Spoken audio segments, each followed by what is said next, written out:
Boom. Boom. Ready? Ready. Hello, Megan. I just fell.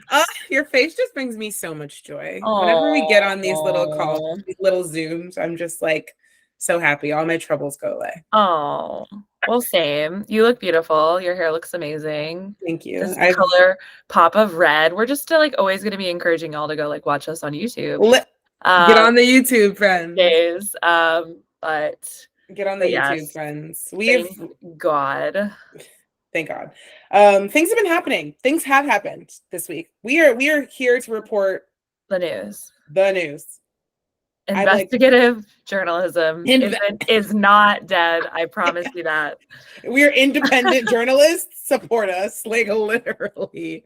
I'm like, where do we even begin on this list, Meg? Let me look. Surprise me. I feel like the Oscars, maybe? Yeah, I agree. That was where my heart was going. The Oscars happened this week, everyone. And I feel like it was I watched it later, like watched all the clips, watched the important parts. I feel like there were like some real standout moments, but also like the awards kind of went how they've been going, right? Yeah, I mean, I would say I thought it was like a pretty good telecast, to be honest. Yeah. Like a very enjoyable evening. And I love that it started for us East Coasters at 7:00. That was incredible because, you know, instead of going to bed at 11:30, I got to go to sleep at like 10:30, which was amazing. And I thought there were a lot of good bits. Yeah. I think the presenters were strong. I loved the thing they were doing with the best actor and actress thing. They brought that back because they used to do that a long time ago. And I feel like it's been like a call from like the gay community begging them to bring back, you know, the aging divas who have won. Totally, I loved it, honestly. Oh shoot, sorry. Just dropped my phone on the floor. But yes, I do think there are two people who are of two minds about this, because I think a lot of people really want to see the clips before, and I can understand that 100%. Yeah, because I think there's also like, you know, people get interested in what clip someone's going to choose or they're going to choose for certain actors. But I think especially with Davine, I really felt so moved by what Lupita said about her, and even and especially like America Ferrera, like that whole one had me in tears by the end. And yeah, so it was like really, you know, and especially when you know the actors have like personal connections and personal relationships, it's like very, very special. So I loved that. I thought that was good, and I think it was like, you know, it still didn't run long. So like they could definitely do that and run some clips, you know. I think we can always do both. Yeah, I agree. I feel like with the ones where they had personal connections, or like it was great, right? Like I was like, this is everything I want this to always happen. I think there were some where I was like, I'm cringing because you don't know this person and you're getting like a weird description. But the ones that moved me, like truly moved me, and I was very happy to watch it unfold. Davine, I love her. Like she looked beautiful. Like I just feel like she's carried this award season with such grace, and I just like love her, and I want her in more things. And you know, I just think she's great. The first time I saw her was in High Fidelity, which is crazy. Also of Only Murders in the Building fame, never forget. Oh yeah, I never finished this season with Miss Monroe. I did. I'm off book or up to date on Only Murders. So I'll be tuning into the LA season that's coming up. They're going to be in LA this season. I mean, really, Selena Gomez is collecting a check from this show. Absolutely. And like they got nominated for a SAG. Like the cast. Yeah. Okay. I mean, it is a good show. She was at the SAG Awards now. Miss Girl is, I mean, she's for some reason continuing to make music, but also like I say that, but also like, wait till I turn my love on. No, single soon like it grew on me. I need to get Love On in my rotation. I'll be single soon. Selena Gomez is literally in her like unbothered era. She should be bothered, but she's, you know. I mean, she's just out of her mind. But Yeah. but yes, Davine was great. I think the performances. I mean, did you hear about this whole thing with Best Original Song? Yeah, the with thing Diane with Warren. Yeah. So first of all, I mean, like the thing is that they cut all of the musical numbers like slightly short. Yeah. The longest one was "I'm Just Ken," but "I'm Just Ken" is like an 8-minute situation in the movie, so it's like they couldn't have done the whole thing. But all of them were pretty short. I remember, like, you know, which one was I thinking of? I mean, "What Was I Made For" wasn't the whole song, but I absolutely assume that it was stage direction to not read the nominees. So when Cynthia and Ariana, promoting Wicked, got up there in their pink and their green, and God help us, the pink and green. God help us, Ariana Grande, with that look. I know, I hated it. It was so bad. It was terrible. So bad. It was terrible. But when they got up there, Cynthia kind of said, like, over the night, we've seen performances from all of your Best Original Song nominees. And like, I do get that, like, normally it would be like, here's another look. Right. Quick look at those nominees, right? That's what they usually do with Best Picture, which also didn't happen at the end. But basically Ariana just opened the envelope and was like, and the Oscar goes to Billie Eilish. Like, which we knew, Diane. We knew. Diane. People are, and can I just say, people are down my boy Bradley Cooper's throat for wanting an Oscar. And yet Diane Warren sits there every year writing her dumb little jingles. Sorry. And has the audacity to get mad and storm around looking for a producer to complain to that her name didn't get read out. Girlfriend. People wish to be literally like you weren't gonna win, babes. Who are you? Like I know who you are, but like who are you? She's very famous and like, you know, but and like very, you know, good songwriter, I assume. But also like, what was I don't know. It's just like it makes me mad that like nothing from like Theater Camp was nominated. It makes me mad that nothing from Wonka was nominated. The thing about chocolate, literally, is Timmy should have been there. And then there's chocolate. Come on. But also, like, honestly, personally, and I've seen a lot of discourse about this on Twitter, and I kind of am tending to agree, even after the "I'm Just Ken" performance of the century, that "Dance the Night" by Dua Lipa not being nominated is kind of a sin. No, it is a sin. That song is good, and also I feel like it should have been nominated and should have won. Agreed. I'm sorry, no, Meg. You know that, like, I feel like it's sacrilegious to say, like, I like Billie Eilish. Her music is not my favorite, whatever. And that song, while it touched a generation, it didn't touch me. Did it for you. It never grabbed me. I had my moments with it. Yeah. And I don't agree with certain people who are saying that it's not good. Like, I don't think it's a bad song at all. Right. No. But I do think that, like, Dance the Night was just everywhere. It was in every trailer. It's synonymous with Barbie. Really? And I just think, like, Dua Lipa robbed a bit. Dua Lipa robbed. Honestly, yeah, she was robbed. Mark Ronson there participating in the "I'm Just Ken" performance, looking hot. I love him. Let's talk about it. Let's talk about "I'm Just Ken." Let's talk about it. I mean, the thing about Ryan Gosling is that he is a star, a triple threat. And literally, I've seen all the tweets and everyone being like, Justin Timberlake better be fucking praying every day that Ryan Gosling decided. He thanks God every day. Literally, that Ryan Gosling decided to pursue acting because my man slayed. It was so fucking enjoyable. It was delightful. And I have to call out my king, Kingsley Benadire. I love having him. The time of his life on that stage, and Shooty and Chris Evans' brother just popping up. Oh, I know, fucking Simu. I'm like, get him off the stage. Simu, it's like, oh god. But yeah, oh my god, what a time. And like going down to the audience to give the girls the mic for a minute, and then having the Emma Stone moment, which was, I saw someone tweet and it was great. It was like, those who know their history know that this isn't La La Land. Yeah. Crazy Stupid Love. Literally. Absolutely. And 100% could not be more true.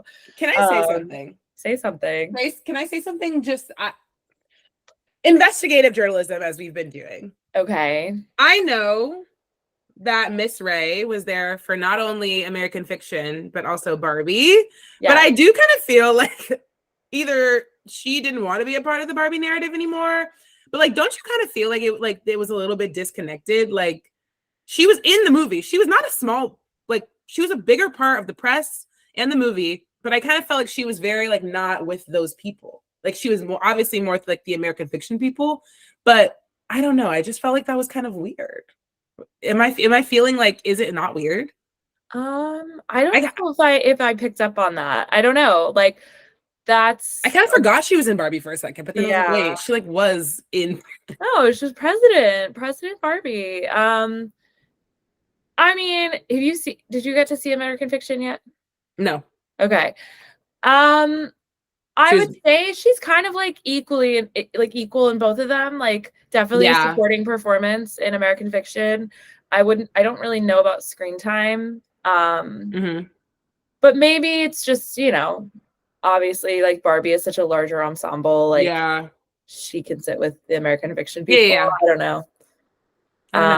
I was just like, But I mean, it's just one of those things. I think like they were forcing it on the press tour to be like, were you guys all friends? And did you all have sleepovers? And did you all love each other so much? And it was just kind of like, that's fine. Like, I mean, just personally, like, I think Issa Rae is cooler than all of those Barbie people. You know what I mean? Like, definitely. And so I don't know. That's a good point. That's an interesting thing to point out. But I feel like maybe it's just more also that like the Barbie narrative is like super tired, to be honest. Yeah. Like, it was really tied to those people, like very tied to Greta and Margot in America, like, Yeah, because they were like nominated and stuff. But like, yeah, I don't know. I mean, the I'm Just Ken performance was really great because I also think I was like so tired of Barbie and I wasn't really thinking about the performance. Like, I knew he was performing it, but I think it really like tied a whole bow on the Barbie experience, and now we can all move on and be maybe be normal about it again. I know. I mean, really, Ryan Gosling, like the best part. I know it's annoying because it's Barbie, but like the best part of it all. Like, you've said it, and we will say it again. Like, his ability to be completely unashamed, like to completely just have no shame and do whatever. Like, not that he should have shame for doing that, but you know what I mean. Like, there are a lot of like straight white men who would not be comfortable in their own skin. No, and like lean into it and like be so like earnest about it, because apparently he was like really involved in the production of the whole number. Like, the Gentlemen Prefer Blondes homage. He knew when he wanted to say, he knew he wanted to stop and give the microphone to Emma. Like, it was all part of the bit. He asked for consent to kiss the videographer guy's hands. Like, okay, like, we love you, Ryan Gosling. But yeah, it's undeniably iconic. Barbie haters, stay mad. Like, to be honest, stay mad. It was so fun. Of course, the internet is in flames about Best Actress. I mean, the thing about it is like, we both loved Poor Things. And Emma Stone was really great in Poor Things. And like, I feel like you don't have to like Emma Stone didn't vote for herself. You know what I mean? Like, why people are so mad at her. And I'm like, you're mad at the wrong person. She just got up there and accepted the award. Like, Lily Gladstone and Emma Stone are not the people anyone should be mad at. It's just like, be mad at the Academy if you're gonna be mad at anyone, but also like, it's just so tired to me. No, I'm tired of it. And like, not that like Emma Stone has 2 Oscars now, so she's like doing fine, but also like, it did suck that like obviously she like made that face when she won, because she like knew like she's dreading like this and that just sucks. I mean, I in the moment was quite surprised actually, because I had convinced myself over the course of the day that Lily Gladstone was going to win it. And so in the moment I was like, oh wow, okay. And also the fact that, like, I think Jimmy Kimmel mentioned it in his monologue, like that she would, be the first Native person to win an Oscar. But also I very much felt it was a toss-up. I had some people texting me asking me like, was this expected? Was this a real Yeah. upset? And I don't think it was. Like, they kind Yeah. of split the precursors, and you could say like Lily Gladstone would be the favorite because she won SAG, which is the largest body in the Academy, like the Right. actors branch. But, you know, there's still just some old people in the Academy that like are gonna, you know. Yeah. Then also, I'm even in saying that, I'm like, the Emma Stone performance also isn't for like a I more know. conservative older crowd. So I do think it's a really interesting win. And I I wish agree. she didn't win for La La Land so that this could feel more special, to be Yeah. honest. But I do think it's a really special win. Personally, I've been saying this. I probably would have voted for Sandra Hüller over both of them just because of Yeah. the body of work this year in Zone of Interest and Anatomy of Fall, two movies that won a couple of awards Right. on the night. So, but clearly, like, there was a lot of Poor Things love. Like, for the first half of the telecast, it really felt like Poor Things, Poor Things, Poor Things, Poor Things. Like, oh my gosh, Right. wow, like stealing Barbie's production design awards, like, which, like, granted, sorry, like, valid, like, Right. production Literally. design on Poor Things was beautiful. So yeah, it was interesting. I mean, like, I think hopefully, and I know people have been saying this, like, Lily Gladstone, she's going to be back. And then there are people immediately naysaying it and saying, like, look at like Yalitza Aparicio from Roma. Like, but I do just think like Lily Gladstone has like been a bit more outspoken and like cemented herself like in that way.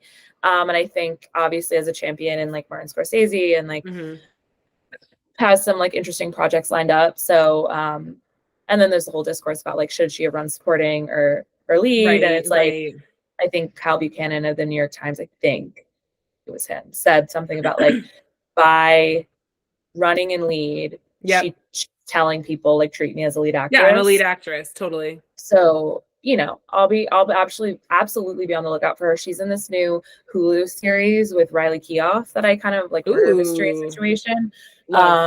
That I want to watch and yeah, I mean, I just like wish her the best. Obviously, it's a bummer, but she obviously handled it like with grace, and I know her and Emma have really bonded this season. So, you know, and I think Emma Stone is the type of person to like, hopefully, you know, she's a producer, she's a voice in the room, and so I think hopefully moving forward, it'll be like, you know, I like Emma Stone. Everyone likes Emma Stone. That's the thing. She's like the most likable person on the planet. And like, she didn't, as you said, she didn't do anything wrong except give a kick-ass performance. Like, like Poor Things slayed me. She slayed me. Bella Baxter slayed me. Mark Ruffalo slayed me. Absolutely. So therefore, Yorgos King. Continuing to employ people, white women we love. I know. There's also the tweet going around now. He's directed Olivia Colman and Emma Stone to Best Actress wins, and it's like, Amy Adams, get your agent on the phone right now. Amy, we miss you, sister. Oh, Amy, where is she? She's going to be in this adaptation of that novel Night Bitch.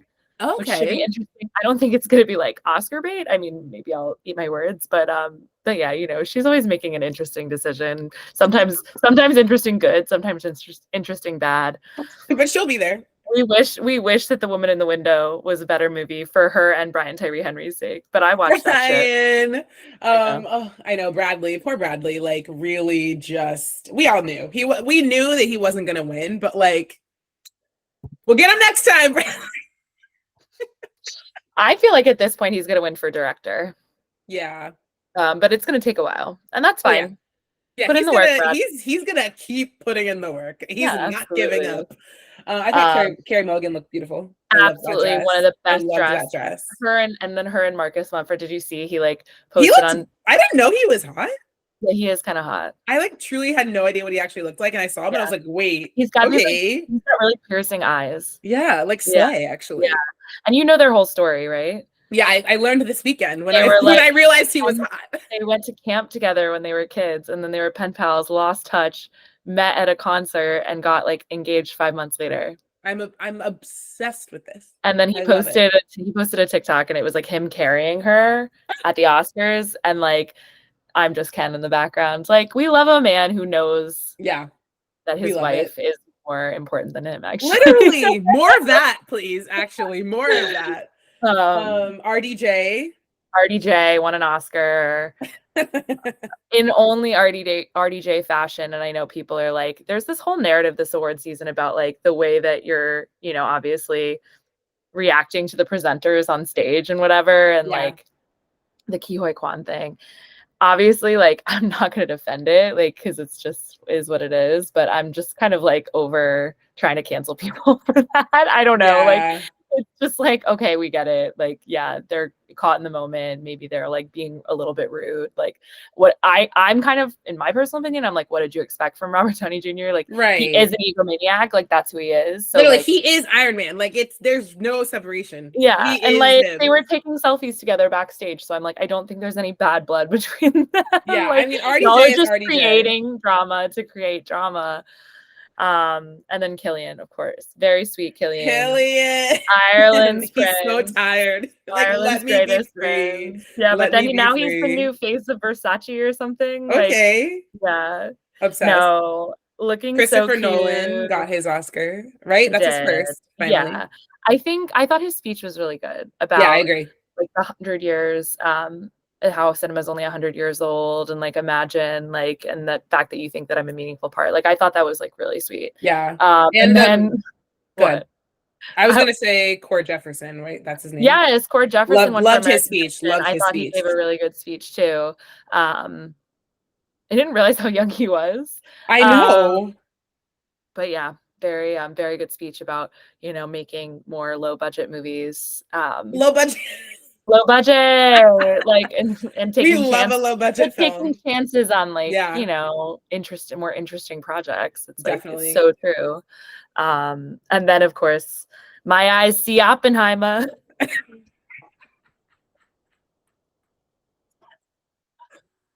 Oh my gosh.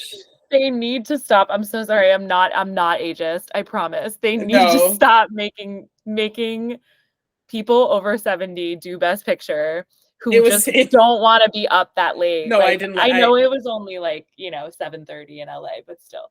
No, and my eyes see Oppenheimer. And then the lull, and then him being like, when they started cheering, him being like, "What happened?" Like Al. No, like let Al sit down, please. He didn't need to get up. It was so funny though. Like he shouldn't have been there at all. He wasn't in anything that was nominated. No, like truly, like it was funny, like him, but then also like watching Marty just like kind of just like look around. Like, I'm just 10. And then his clap at the end, the big clap, was sending me, Francesca Scorsese, you're an icon. Yeah, no, you are an icon. I saw that. Yeah, the Oscar. I agree. It was like it was one of the better award shows this season for sure. Yeah, and it kind of at first we were like, oh god, like we're in for a long night with like the long presentation for supporting actress, but and then of course Zone of Interest winning best international, and Jonathan Glazer speaking up about Palestine, I think was like really important. Of course, like his words are being completely misconstrued. Right. Of course, it's like chaos. And like really, actually like irresponsible journalism happening. But people I thought that what he said, I agree. No one, especially considering like no one else said anything. Killian said that line about like peacemakers and whatever. Yeah. It's like, okay, like they're probably all told like don't say anything, but like you could say something. You can be brave. The thing about Miss Eilish and Mr. Phineas is they're gonna support. They're gonna be Gen Zers and they're gonna support. And I did respect that.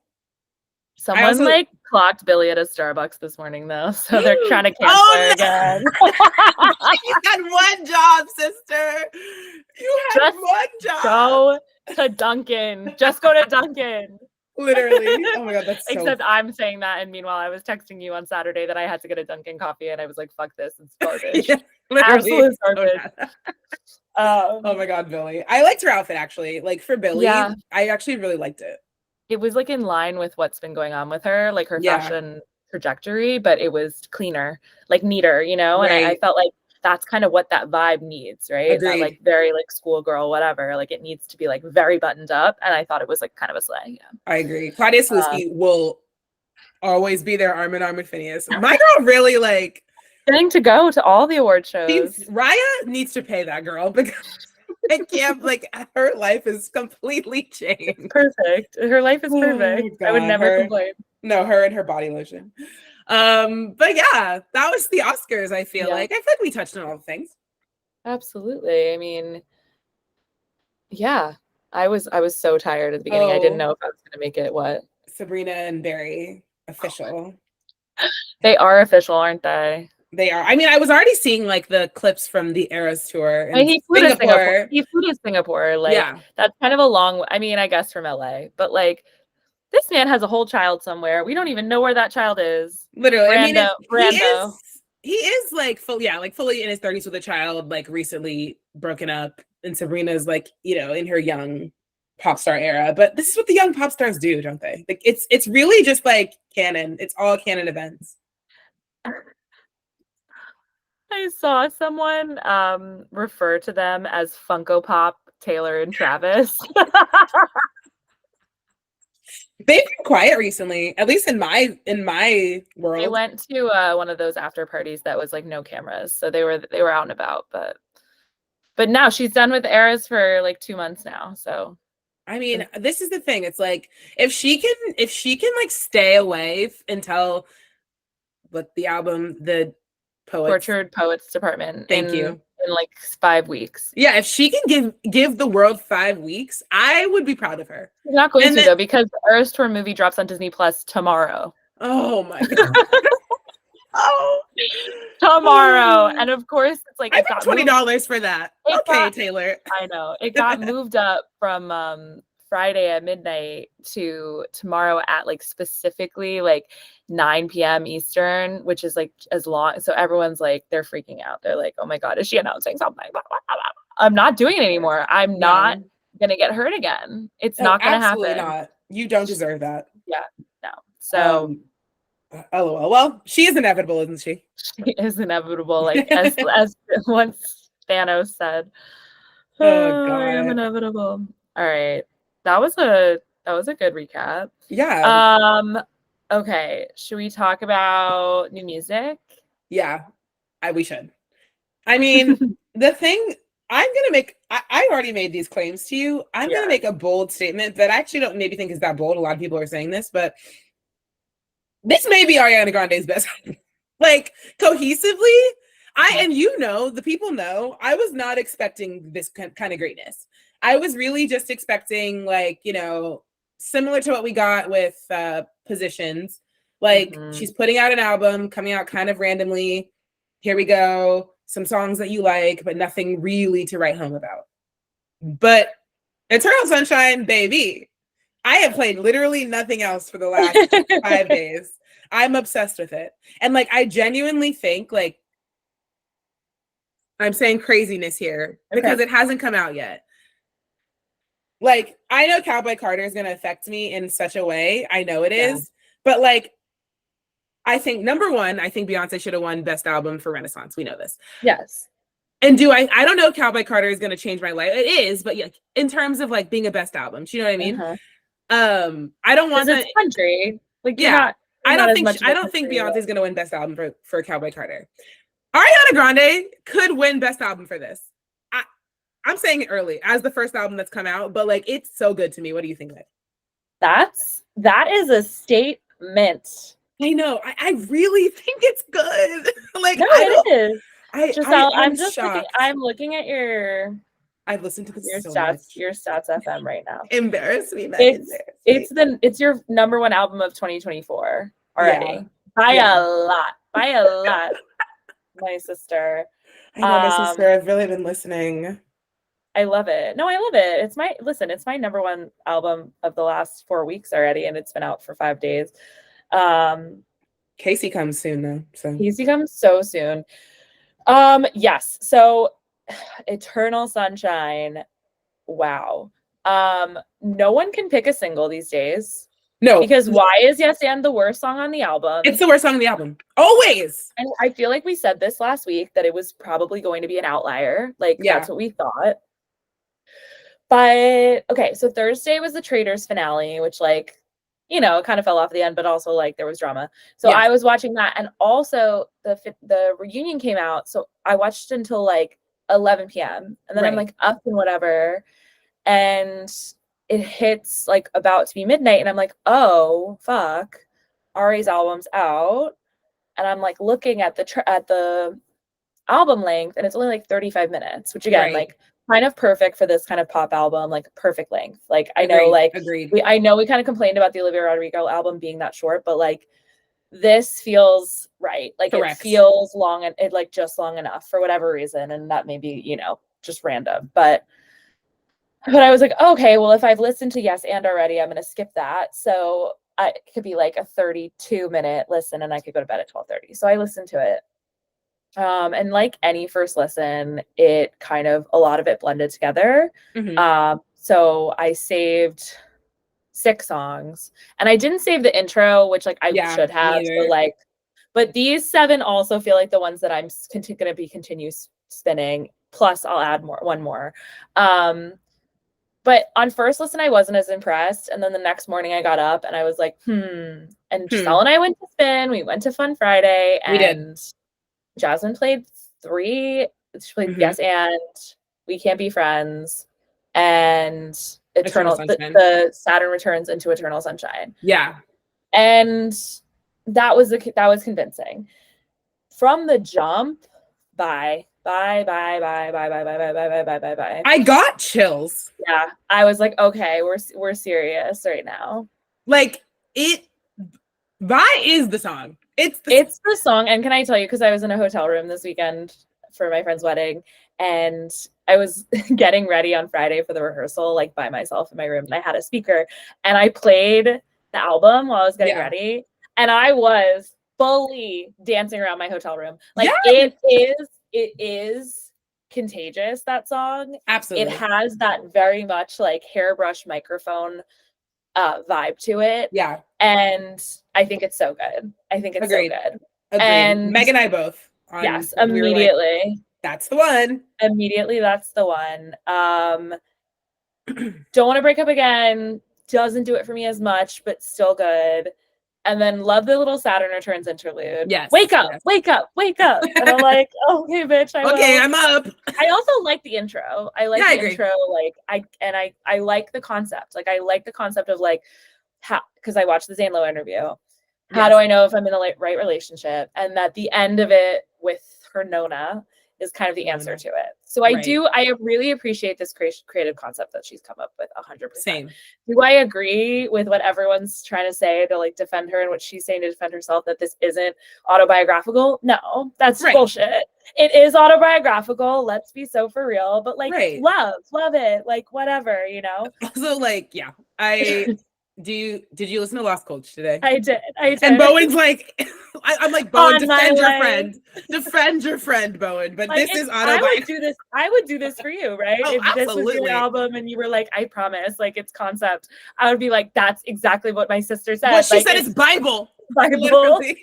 She's standing on business. Like, literally. But no, like it is autobiographical. Like Eternal Sunshine is fun. It's grown on me.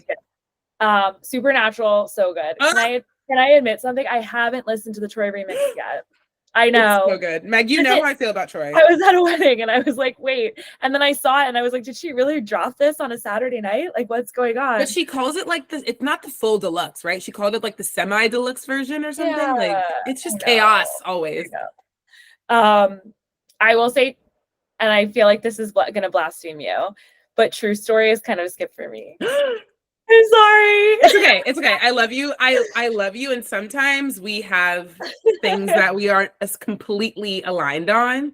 I'm gonna give it another try eventually, but right now I have my hyperfixation songs. So what I do is when I listen to the album, I listen to Intro Into the World, Into Bye, skip Don't Want to Break Up Again. Sometimes I'll listen to Saturn Returns into Eternal Sunshine. Sometimes Supernatural. True Story skip, Boys Mind skip, Yes and skip to the song, the Ariana Grande song, I might say of all time. You Can't Be Friends for Your Love. Oh my God. Max Martin, You Will Always Be Famous. Like literally. Like I can't get over what the song, after hearing it in Spin, and then I heard it in Spin again on Monday morning. Really good. Right after, like it was like ready for it into We Can't Be Friends, and I was like, this is peak. Like I'm peaking right now. But watching that music video, One of Very her good music best. video. One of her I best. don't remember the last time I said that a music video was good, and that is an excellent music video. Evan Peters jump scare, but also it worked. It worked. And what a song.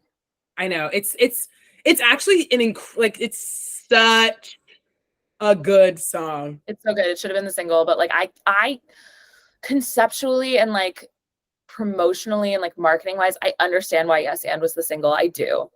Even Yeah. if I don't agree with it, and it's like this, probably weakest song on the album. And then the rest of the album is like all bangers for me. I Wish I Agreed. Hated You, Imperfect for You, Ordinary Things, slam. Slam dunk. It was so, I mean, it's, yeah.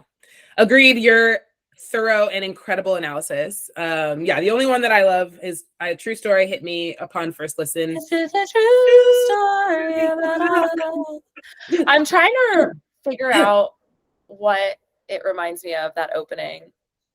It's very, I feel like it's Max Martin, so it feels very Britney almost. I told you this, that the one song sounds like gives me Part of Me to You by Katy Perry. We Can't Be Friends. There's parts of it that literally just like scratches a part of my brain that sounds like part of me. It's also Max Martin, but like the Max Martin of it all. He also is inevitable.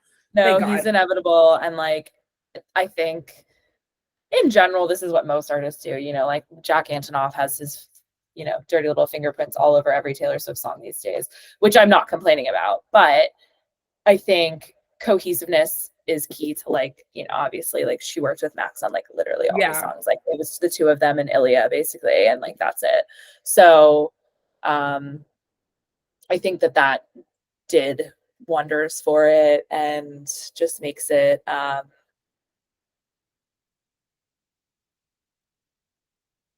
all the better. I wonder, I mean, I'm really happy with it. Like, I know I was being a hater for so long, and like I knew this was gonna happen. You know what I mean? I knew there would be a couple that I would love, but I actually really like a lot more of them than I thought. Yeah. It's like I feel like there's albums that are just like super listenable or whatever. I feel like this is one, and Ari's previously, I texted you and Vera when it came out. I was like, I haven't felt this way about an Ari album since like Dangerous Woman, honestly. Like I liked Sweetener, obviously. I liked Positions. I liked, what's the other one that was also in Thank You Next. Oh yeah, Thank You Next. Thank you. I did like I was actually going back and I was like, do I? No, but I mean, that's so true. Like, when I go back through Ari's discography, and like she's my number 2 played artist, like, of all time. Yeah. She's not number 1. I'm like, Jesus Christ, Giselle, get a grip. Get a grip. But like Sweetener is strong for me. And like I was a big Thank You Next the single girl, because I was just like into that whole, situation. But Positions has a lot of skips for me. Like there's songs on Positions that I like love, but there's like 3 of them. Yeah. I'm happy. I wonder what she's gonna actually do about like performing live, like, because she said she's like not gonna do it in the same way that she used to. If she does, I feel like there's gonna be like a Harry Styles type residency in like New York and LA, and I know. As I said, the one time I saw her live was not spectacular. Yeah, the production wasn't spectacular, but I don't know if I'm gonna be flying out of my seat to buy tickets to the concert, but I'm also going to see Olivia Rodrigo, so like I should see. I think it'll be fun. I mean, like she's having fun. The girls are living. Chapel, oh yeah, fuck. Chapel leaves the tour like right before I see her. It's so dark. Chapel, why would you do that to my sister? No, and we gotta call out Olivia Rodrigo for like literally giving out Plan B at her concerts, like, and like supporting abortion rights. Like, actually, like she's a sister. Like she's slaying. Also, I thought it was hilarious. She's on TikTok when she like she stitched the guy who was like that little Mexican girl who be crying all the time on the internet, and she's eating her cookie. 0 out of 10. I actually think that's hilarious. I was like, okay, you're funny. Give us a personality, Olivia. She has good internet humor down. Yeah, it's just like I feel like she doesn't do it enough. Like, no. And maybe she's just trying to keep it all a little bit more close to the chest, which I think is probably in the long run going to benefit her, like, personally. Yeah. But I'm also like, yes, give us humor. Give us, again, like you said, give us personality. We're waiting for the personality. But yeah, no, I mean, I'm happy for Ariana. I think like, Same. I think this is really, really strong work. I mean, she is incredibly irritating, and this Glinda voice is incredibly irritating. The looks have been bad. The blonde is bad. I'm sorry. I need it to be done. It's good sometimes. Yeah, but then she gets good on SNL for whatever reason. Yeah. I agree. It's like when it's good, but like the Oscars look was truly so terrible. It swallowed her alive. She's so small. She can't wear that shit. But I actually couldn't believe it. Like, also, like, you know, the dress was down to the ground, and that just makes you look even shorter when you're like that tiny. Like, so I don't know. It's just like, ugh. But the album is good. Yeah, I'm interested to see what she does next. And of course, you know, we'll be sad for Wicked. Like, of course. Yeah, I mean, just the first one, it's just like, I really don't even get time to exist with it because it's like Casey and I'm just going to be listening to that for the next week and then literally Beyonce. It's just too much. And then what, Maggie? And then Taylor? It's just too much. I'm just overwhelmed. Maggie and Lizzie. Oh, wait. Is Lizzie May or no? Lizzie's April, and then now Dua, because Giselle and I were just talking right before we started recording. Dua announced her new album. What is it called? Radical Optimism, and it's coming out in May. And literally, Dua Lipa's so mad at Ariana, as you said. I know. Tracks include "End of an Era," "Houdini Training Season," "These Walls," "What You Doin'," "French Exit," "Illusion," "Falling Forever," "Anything for Love," "Maria," and "Happy for You." Any features? No, not on the thing. Here we go. I'm gonna claim French Exit. I love that. That seems like that feels correct. Yeah, I like the aesthetic. It's very a summer aesthetic, but like, I don't know. It's just been such a long rollout. We'll see. I know. And it's not hitting the same as the last one, which is fine, but I'm ready for her. Let's go, Dua. Give me a dancing bop. The thing is, Training Season is always in my head. Someone a Holy Ghost. She's finally been performing it again now, so I'm like, well, her Brits performance was pretty good. I'm not gonna lie. No, it was. I mean, I don't know. She's getting better. Did we talk about the Griff song being out? I don't think so. But it's amazing. It's the best thing that's ever happened, ever. It's so good. Such a good song. And also, like, Charlie is kind of slaying with Von Dutch. I'm not gonna lie. Yeah, no, I'm obsessed. When is that? That's what I need. Yeah, Brat is because it's called Brat. I'm so fucking excited. Give Charlie her Grammy. I think June. She like really said summer album. I know, thank God. But did you see the beef with her and Camila? Yeah, because did you see that thing I reposted on TikTok? No, it just says this summer. Like, once again, someone not giving a release date. People or Camila released that song, and everyone's like, I love it. I'm like, enough. Camila Cabello, did you see that she was with Nicholas, whatever that man's last name is? Galitzin, yeah. He's definitely a little fruity. I saw a tweet that was like, she will literally find a fruit, like a fruit fly. Like, my sister is on them. Like, they were in that movie. They were in that Cinderella movie together. Like, people forget. Oh, he was in that? Yes, he was the prince in that. He works, man. He loves. And he was singing. He was singing "Somebody to Love." Oh my God. Yeah, I don't need Camila Cabello's blonde era. I'm sorry, I don't need it. It just, again, I've seen a million people say this, so this is not a new take, but it's just incredibly inauthentic. Yeah. It does not feel natural or a natural progression at all. And it just feels like, but yeah, Reputation tour openers feuding with each other. I know, literally. Camila really should have just like pulled a Becky G. Like, decide after your hit song, Shower for Becky G, Havana for Camila Cabello, that you're gonna stick to like the Latin music that she told us was what she wanted to do. She told us what she wanted to do. Yeah. And Becky G stuck to it. And now Becky G is one of the biggest stars in the world. So Camila Cabello, you should have stuck to that. Not that you can't do different things, but you lied to us, Camila. Also, did you know that Charlie wrote on Havana? Of course she did.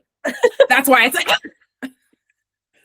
oh my Along God. with like 9 other people, including Shawn Mendes and Camila Cabello. But like, okay, sister. Shawn Mendes, he's in the studio. He is God coming. help us all. He is what coming. will the music be like? He's looking hot, of course, always. Yeah, I'm Always ready. I'm ready for like a little saucy Sean. Like, I'm ready for that. We were streaming that album. What was it called? Dream? Dream. Wonder. What that one song where it's like, well, you know, When You're Gone is like my favorite song of life. But that was like a random single. I know, he should have went with that. Yeah. Sean, where are you? Yeah, very excited about all the new music to come. Ari slated. Casey, the Bleachers album is great. Oh yeah, that came out too. I saved a few. The tiniest moves you make. The way you just said, you're gonna have to watch this back. Oh yeah, that came out too. Oh yeah, that came out too. I saved a few. I know. I wouldn't say that it hit me as much as Ari hit me, but I know. I don't think anything tops Tiny Moves for me. This is how I felt about the Hosier album the day Renee Rapp came out. Sorry. I know. I feel you. I'll need to return to it. But yeah, and then Renee gripped me later on. But yeah, no, it's great. There's some good. I mean, the thing is that there were like 4 or 5 singles. So like yeah. But there's a lot of good stuff in there. Jack saw them last week briefly at Bowery Ballroom. They were great. They're great live. I tried to get in the pre-sale this morning and Ticketmaster just kept kicking me out for like their October show. So I just gave up. I was like, sorry, I can't do this today. It's too much. But yeah, plethora. We're very blessed. Plethora of new music. Thankful. Which you can't hear on TikTok anymore. None of them. Literally. TikTok is crumbling. Maybe. TikTok is crumbling. The girls, maybe you need to get a JOB. Not that that's not a JOB, but get a 9 to 5 JOB, girls. I'm like, I need to go through my bookmarks and download all my favorite TikToks so that I can watch them. Like, that would be devastating. I literally, like, I want to laugh. Right. Like, there's so many times where I have the app and I'm like, wow, this is why I have TikTok. Like this literally, is so funny. Like, not to bring her up again, but Taylor Swift went the day of the Grammys when we were like certain, all of us as a collective, that Reputation was coming out. I like went back in my bookmarks to find that TikTok of that guy being like, Reputation Taylor's version when she comes out, because I like bookmarked it for that very occasion, and I was like, wow, I need some joy. Like, I'm gonna make myself laugh. Like, it will be sad if the U.S. government bans TikTok, and mostly because like they cannot ban assault rifles, and yet they can ban TikTok in like 5 minutes.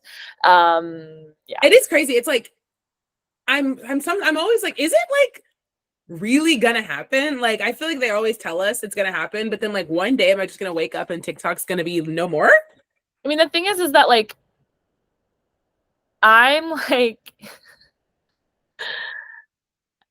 thinking to myself about how much time I'm gonna save and how much work I could get done in the time that I spend on TikTok, and like it actually feels exhausting to think of like doing other stuff while like not scrolling. I was saying to Meg, like, what I already can't deal with is all the TikTokers being like, once again, I'm like, this already happened last year. Like, thank you all so much for being here. Like, they're crying on screen. Like, you mean so much to me, all of you. Hearts. Also, like, follow me on Instagram. But like, it's I understand Reels is gonna become insufferable. No, Instagram, I mean, if this actually happens, Instagram is already a hellscape, but it's going to become even more of a hellscape, and I just can't even begin to think about it. I can't even begin to think about it. It feels so dark. I know. I mean, let's pray that it doesn't happen, because like I love TikTok. I love my TikTok time. I don't want it to go away. Same. I cherish it, actually. This tweet about Dua Lipa's album, it just says, kind of love how little sense this era makes. Like, it's so insane. Why was it Houdini? And then it was like training season, which was like gym vibes. And now it's like summer. It's sharp. Yeah. I feel like Dua doesn't really know what she's doing, actually. No, like she doesn't. Like, she's just a girl who likes going on vacation, and I'm not judging her for that. Outfits. But like, I don't think she knows what's going on. No, she's a girl who loves going on vacation, dyeing her hair, wearing cute outfits, and dating boys. Like, that's literally what she wants to do. And like, and then she'll get up and do a song. Absolutely do not begrudge her that at all. No. Like absolutely, my sister, like, go forth into the world and prosper, but like the vision is missing from the album. There's not a vision. There's not a vision. Oh my God.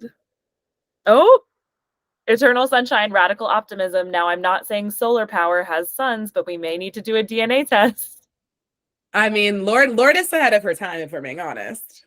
The girls will return to Lourdes and they will know. No, eventually that album will get its due, because it is like so good, and I think it's also like a really interesting turn from her. And obviously we're gonna get like Melodrama Part 2 basically by the end of the year, hopefully. But the back half, like the girlies, I'm ready for Lourdes, I'm ready for Haim, I'm ready for Gaga. Harry could be one of the girls. Yeah, I mean, I think Harry, like, I obviously always want new music for Harry, but I would love for Harry to give me something to look forward to next year. But I know, but also like someone needs to be doing something next year. Yeah, I know, but then the Grammys cutoff is like, what is it, like September 1 or something? So like anything in the fall will be for the year after. Got it. But Zayn's coming out with an album in June. I did see that. I don't know.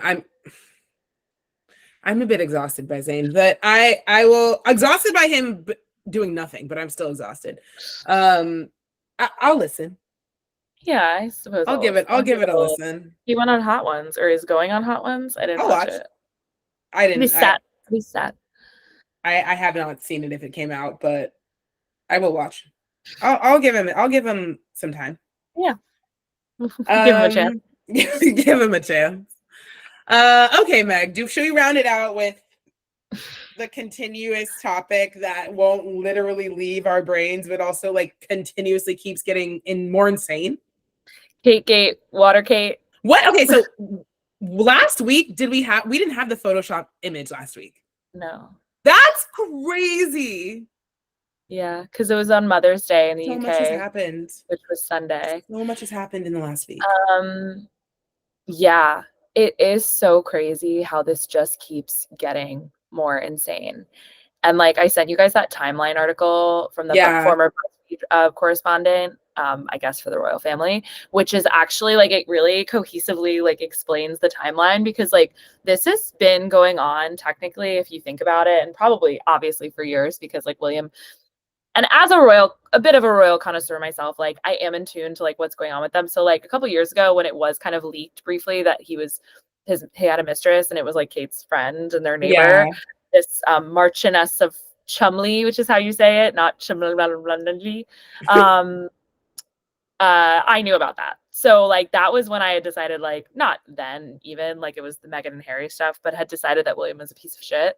And then I read Spare and I was like, William's a really big piece of shit, and also Kate sucks too. Yeah. And that's the thing. Like the thing is that she sucks. Like she's terrible. She was awful to Meghan Markle, and like she's terrible. And like she, you know, probably like has done a lot of dirty things to get to the position that she's in, and Kate wanted to be a princess. She wanted to be here, and like the thing is that history has repeated itself, and I am a full-blown conspiracy theorist now. But the thing is, I'm so tired of the, you know, royalists and whatever who are saying like, how dare you comment on this, and like how dare you speculate and whatever. What else are they doing? Because like, where was this when Meghan Markle was literally being picked apart, you know, bit by bit, number one. And number two, like they can't get their shit together. Like this is the most interesting thing that's happened since like the Titanic submersible. Literally. This is so, and also like this is so bad for them. The fact that they posted that photo on Mother's Day that was supposed to be like a hi, I'm alive situation, and immediately the Photoshop job is so bad that the entire internet is ablaze, and then AP and like Reuters or whatever, and like all the big like do a kill order for it, which basically says that they're never going to trust another image from Kensington Palace ever again.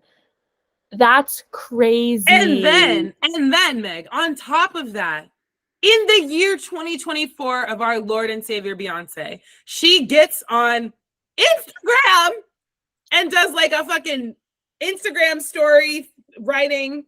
Well, that's where I'm like, William is doing it. It's William and his team. Like, she's not doing it. Because if you in Spare, Harry talks about how Will signed his name, like signed Harry's name on a statement that was like refuting some tabloid story that like William was a bully or whatever. And like he signed Harry's name without Harry having ever read it. So this guy is capable of a lot of like fucking clownery and buffoonery and like actually sinister stuff. And like, I'm just also an amateur photographer. Yeah, what? You expect us to believe that she's literally just like doing her Photoshop on the images that they send out to the whole world. The like, Princess of Wales. They off. think we're dumb. No, but that's the thing. They have been operating for so long under this assumption that the public is stupid, and Harry and Meghan's doc and Harry's book did a lot of damage to that in terms of the fact that there are quotes that people can refer to see that like this is exactly the way Harry described everything being run, and that, as you said, like there's no way there's a publicist under 50 in that room. Absolutely not. Or if they are, they're just morons, basically, because it's all hierarchy. It's all hierarchy. It's all favoritism. It's all like probably honestly the Crown giving me tea. Like all the way nepotism, that those like ineptism. Yeah. Like your dad had the role. Like you're gonna get it. Like all this stuff, and you know they're basically like ancient customs and like ridiculousness is coming back to bite them in the ass. And I, for one, am sad, and I think it's very entertaining because they're not good people, as we've said. And like, do I want Kate Middleton to be dead or harmed? Like, absolutely not. Like, I would never endorse that. But also, like, what do you think it is? I really think it's divorce. I think it's divorce. You think she's worked this hard and she's just like, I'm done. I think he asked for a divorce.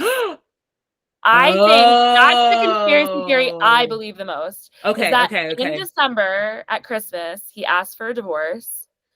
And then she was like rushed off the hospital. I don't know, like what happened, like mental breakdown, whatever. And then she's like holding out and like is refusing to be seen because she wants to continue to be the Princess of Wales. Yeah, or she wants more like, power and like the post, whatever. Because also then there was an article about the mistress being like, who is she? Like soft launching her a little bit. It's so sinister, Giselle. That's the one that kind of makes the most sense to me. I feel like there are probably people listening who think I'm crazy. No, that makes sense to me. I also do think the other thing that it could be, and I think they're like absolutely having problems. And I also think that the way that this is going right now, they are throwing her under the bus. Like Will and his team are throwing her under the bus. Oh my God, 100%. Yeah. Because the thing is like, if she was on death's door, and I mean, this is the whole thing, like her brother has an Instagram, like he posts on Instagram, he was just on a vacation. Her sister was reportedly on a Caribbean vacation in like early Feb. Then some people were saying those are old photos. So like, I don't know what the Her uncle's on fucking Celebrity Big Brother. Her uncle's on Celebrity Big Brother. So that's the thing. Like, I do not think like she is in a coma or like, whatever. But I do think like, whatever happened, like that smoking gun of like the photo or video of the ambulance going to the hospital, and like nothing had ever come out about that. And I think the fact that like they're trying to convince us that this abdominal surgery was planned, but they had all these engagements that she had to cancel, like because it happened. Like, so if it was planned that far in advance, like why'd you schedule those events? Number one. So there's just so much fishy going on. So do you think that like he's trying to divorce her and then like be like, this is my mistress, my new wife, the new Princess of Wales? Giving Camilla tea. Literally what his dad did. Yeah, like you literally just giving. The apple doesn't fall far from the tree. I mean, that's the thing. So crazy. That's the thing. That's why he's such an icky, gross person. Because like, if you watch The Crown, not The Crown being canceled when all this is happening. I mean, renew it. Literally, Netflix. Get on it. The thing about if you watch The Crown is that it is kind of Charles propaganda. It's royal family propaganda in a lot of ways. Like there are times where it critiques the system, right? It has a lot of empathy for the people within the system, I think, The Crown. Mm-hmm. But it also holds them accountable for like the atrocities, like the bad things that they've done, right? Like at the, while serving the crown, right? Yeah. But I think the showrunner had a lot of fascination and a lot of respect for Queen Elizabeth. So that's why it kind of ended the way it did, which was like with a whimper, not a bang, and like very much went away from kind of critiquing them. But when Josh O'Connor played Prince Charles, you had a lot of empathy for him. Yeah, I definitely was like, wait. Before the Diana stuff, because he just like was never a boy. He was just a boy and he was never given a chance, right? Like to like be a real person or like have a real life or anything. And of course he wouldn't. But then he was literally awful to Diana's because like, you know, horribleness begets horribleness, and like that's what happens. But like for Prince William and Prince Harry to both grow up in that situation and watch what happened to their mom and watch what their dad did to their mom, and like they used to hate, you know, like they hated Camilla and whatever, like Harry said it in his book. And obviously like Harry's also an egomaniac and was like involved in all of it, has done a lot of shitty things in his life, like let's not forget the Nazi costume. But like for him to be seemingly like free of it and like a bit more adjusted, and obviously loves his wife very much and like worships the ground she walks on a bit, like for William to turn out just like his dad is so icky and disgusting. And like whether they're getting divorced or not, or whether they stay married forever, like, and it's just an open secret, because like literally Stephen Colbert was talking about this mistress last night. Like the cat is out of the bag, because the thing is, when it first leaked a couple years ago, the royal like Rhoda basically killed the story. They were like, they have the Daily Mail and all of those like in their pockets basically. So that's why Harry and Meghan were like completely vilified in the press, because the royal family owns the press and they're like, we're not going to give you access if you know, like we're going to withhold access and like whatever. So it's a really like gross, awful system, and like there's so much hypocrisy there, but they've kind of lost the press. I know. So, and the American press is involved now. The American press isn't going to hold for anything. I know, they're going to get to the bottom of this. No, I mean, we're getting answers. We are getting some answers, I feel. Yeah. And then the fact that the photo that they shared of her after the whole Photoshop debacle, they were like, oh, photo of her in the car. And it's like, you can't even see her face. No. All of this would actually go away with a short video. Like, it seems so them to do a video clip of her like in her like a nice set of pajamas, like with the kids around her reading Get Well cards, or even just like taking a walk. Like, so that's where it just gets really sinister, because it's like there's only two reasons why they wouldn't do that, because at this point like they've already like said way more than they usually would. Normally it's like never complain, never explain, but like either she literally can't because she doesn't like the way she looks right now or something like that, or she won't. Ooh! Kate Middleton, once again, as you said, bring down like, the monarchy, sister. But like, give me the tell-all, Kate. Yeah. I hope you're preparing the tell-all. I'm ready. I'm sad. I'm ready. I've never been more sad to have dinner at Via Carota with Taylor Swift next year and get the tea. Yeah, that was so funny. Oh my God, I'm ready. Like literally. Crazy. I can't believe this is all happening. Like, down with the monarchy. Bye. No, I mean, I think it was already like starting, but it really is happening very quickly. And you know, maybe that's the reason why they're banning TikTok, because they know that the sleuths are getting close to the truth about Kate Middleton. I know the sleuths. The sleuths on TikTok, they hold nothing back. Listen, if you unleashed the Swifties on them, they would have it figured out in less than 48 hours. We would have already had the answer. Taylor, what would happen if they just called Taylor up? Because what would happen if they just called Taylor up? If Kate Middleton called Taylor up, we'd have an answer. So get her on the phone, honestly. Travis, we'll see you in 3 to 5 business days. Yeah, get Taylor on the phone. Get her across the pond, please. It's time. But yeah, wow. So I'm assuming next week we'll have more to tell you. I assume it's never ending at this point. Never ending. I mean, it's been a delight. I'm enjoying myself immensely. Oh yeah, I'm definitely enjoying it. And then there's the whole cousin with the smoking gun, like craziness, suicide, murder. I don't know. It's crazy. It's crazy. And then, but then, meanwhile, truly the celebrity big brother of it all, just like all this going on, and he's just like boop, boop, boop, hanging out with Ekin-Su. Ekin-Su's like, "Where's Kate? Yeah, literally. Ekin-Su's like, no, I'm gonna get to the bottom of it. But like he didn't say like she's okay. He said like I'm sure if more comes out, I'll be able to speak about it. Like, what does that mean, sir? Right. That there's more to come out, actually. That it was an abdominal surgery, or it was in a very sinister way. I don't know. Yeah, I mean, praying for those kids. Absolutely praying for those kids, because the other thing is like, do we know if they're in school? Like all the people who go to school with them are all in the same circle, so it's like very it's very dark. Yeah. Man, I feel like this is a long episode. We had a short one last week, and I know we really just went in. Well, everyone, that's all she wrote. We hope you enjoyed this episode. We love you all very dearly. Leave us a review. Hot Mad Bracket coming soon. Coming soon. Yeah. We will see you all next week. We've been so good this year. And we love you, but most importantly, love you, Meg. Love you, G. Wow, we really pulled that one out, didn't we? Yeah. Oh my gosh. Love that for us. And I get to see you tomorrow. Oh my God, it's such a joy.